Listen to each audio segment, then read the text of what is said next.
பேசுகிறேன். இன்றைக்கி வந்து திருநெல்வேலி ஸ்பெஷலாக ஒரு சுதி செய்ய போகிறோம். திருநெல்வேலி சுதி இது வந்து அங்கே கல்யாண விசேஷங்களில் இது வந்து மெயினாக இடம்பெறும். அதுக்கு என்னென்ன பொருள் தேவை, செய்முறை எப்படின்னு பார்ப்போம். வாங்க வீடியோக்குள்ள.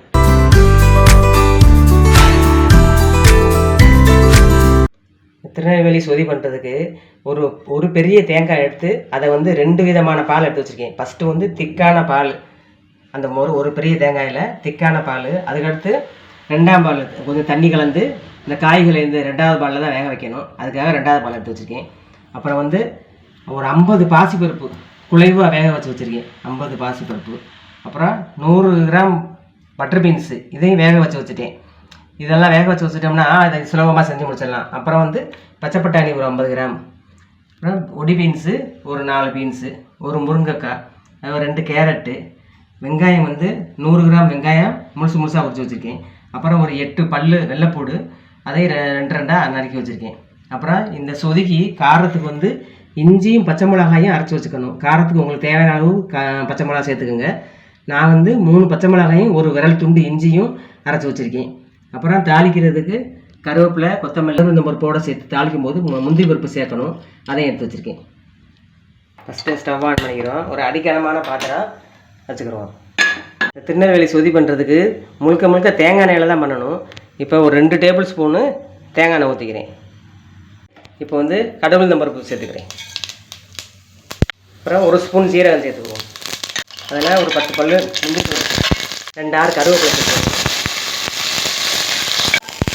100 கிராம் சின்ன வெங்காயம் முழுசாக உரிச்சு வச்சுருக்கேன், அதை சேர்த்துக்கிறேன்.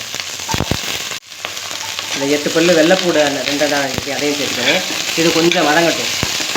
இப்போ இந்த பீன்ஸு, கேரட்டு, முருங்கைக்காய் இதெல்லாம் சேர்த்து நல்லா எண்ணெயிலே நல்லா வதக்கிக்கிறோம். முதல்ல ஒரு உருளைக்கிழங்கு நீல சைஸில், எல்லாமே ஒரே மாதிரி நீல சைஸில் நறுக்கி வச்சுக்கோங்க. ஒரு உருளைக்கிழங்கையும் நறுக்கி வச்சுருக்கோம்.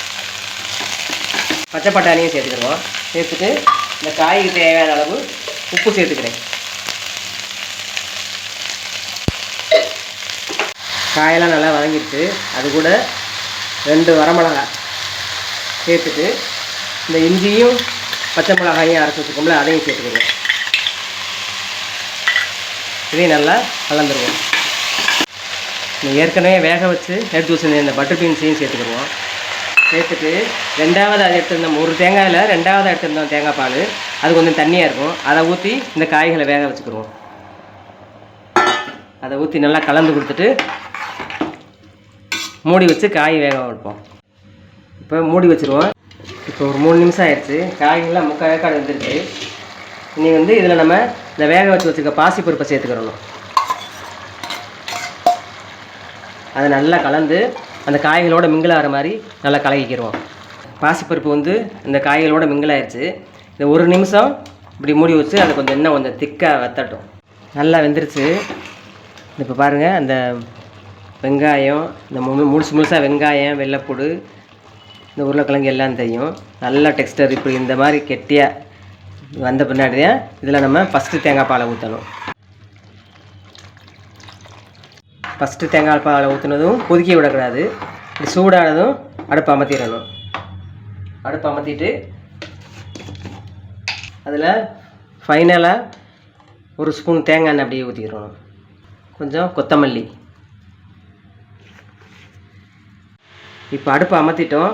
இப்போ வந்து ஒரு அரை லெமன் ஜூஸு புழிஞ்சு அதில் சேர்த்துக்கிறணும். ஃபைனலாக லெமனோட ஜூஸ் போட்டு இப்படி கலந்து விட்டுருவோம். அவ்வளோதான், சுவையான திருநெல்வேலி சுதி ரெடி ஆயிடுச்சு. இப்போ இந்த சேஸில் உப்பு இருக்கான்னு பார்த்துக்கிட்டு உப்பு போட்டுக்கிறேன். இந்த சுதி வந்து திருநெல்வேலி சுதின்னு சொல்லுவாங்க, மாப்பிள்ளை சுதின்னு சொல்லுவாங்க. ஏன்னா இது வந்து திருநெல்வேலி சைடு கல்யாணம் முடிஞ்சு விருந்துக்கு வர்ற மாப்பிள்ளைக்கு இந்த சொதி வச்சு, அது கூட இது எல்லாமே சத்துள்ள காய்கறிகளாக சேர்த்துருக்கோம். அது திகட்டலாக இருக்கும். அதுக்காக அதுக்கு சைடுக்கு இஞ்சி பச்சடியும் அப்பளம் வச்சு விருந்து கொடுப்பாங்க. ரொம்ப சுவையாக இருக்கும்.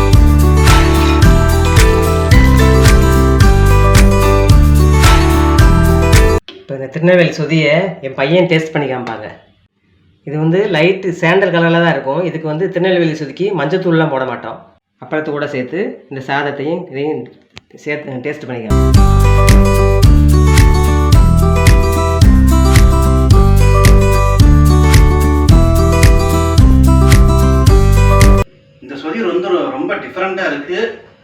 நல்லா டேஸ்ட்டாகவும் இருக்குது.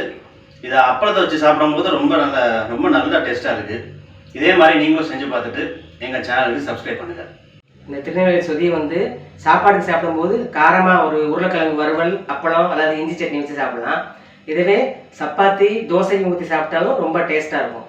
இந்த ரொம்ப சத்தான எல்லா நியூட்ரிஷன் டேம்ஸும் நிரம்பியதில் இந்த காய்கறியெல்லாம் எல்லாமே சத்தானதாக போட்டிருக்கோம். இந்த திருநெல்வேலி சொதியை நீங்கள் செஞ்சு பாருங்கள். செஞ்சு பார்த்துட்டு எப்படி இருந்துச்சு எங்களுக்கு கமெண்ட் பண்ணுங்கள். இந்த வீடியோ உங்களுக்கு பிடிச்சிருந்துச்சுன்னா லைக் பண்ணுங்கள், ஷேர் பண்ணுங்கள், சப்ஸ்கிரைப் பண்ணிக்கோங்க. அடுத்து இன்னொரு ரெசிபியோட இன்னொரு வீடியோவில் பார்த்துக்கலாம்.